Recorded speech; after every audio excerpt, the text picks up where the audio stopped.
I'm not sure that I buy the idea that these attacks are a sign that we're actually winning the war on terror. I mean, how many more victories like this do we really want to endure? Well, it depends how you think it started, sir.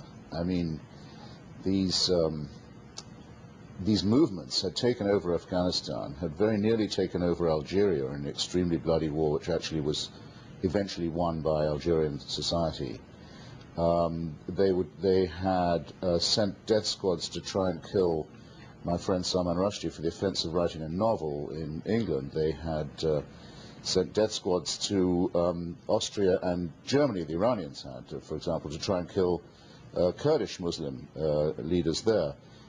If you make the mistake that I thought I heard you making just before we came on the air, of attributing rationality and motive to this, and to say that it's about anything but itself, you make a great mistake, and you end up where you ended up, saying that the cause of terrorism is fighting against it, the root cause, I mean.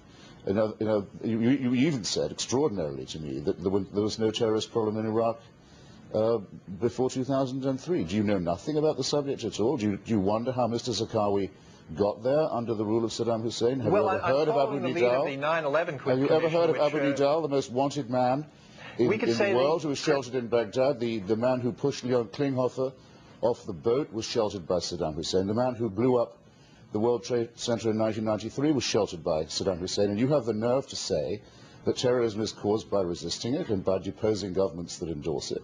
No, actually, at this I didn't stage, say that, after what happened in London yesterday, what I did say, though, was that Iraq was not a center of terrorism before we went in there, but it might be now. How can you could make the claim that you just made about any other country in the Middle East, including Saudi Arabia. Absolute So do you think we ought to invade Saudi Arabia, where most of the hijackers from 9/11 came from? Following your logic, Christopher.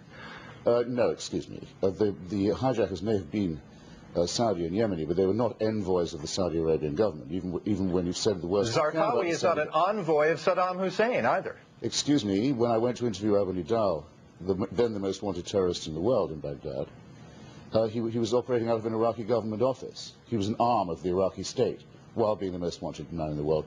The same is true of the shelter and safe house offered by the Iraqi government to the murderers of Leon Klinghoffer and to Mr. Yassin, who mixed the chemicals for the World Trade Center bomb in 1993. How can you know so little about this and be occupying a chair? I guess because I listened to the 9/11 Commission and read their report, and they said that Saddam Hussein was not exporting terror. I suppose that's how, Christopher. Well, then no, maybe they just needed to listen to you, Christopher. I'm not sure that they actually did say that. What they did say was they didn't know of any actual operational connection. That's right. No substantive operational connection. And Al-Qaeda. Any direct operational connection. Now, that's because they don't know. They don't say there isn't one. They say they couldn't find one. But I just gave you a number of, I would have thought, rather suggestive examples.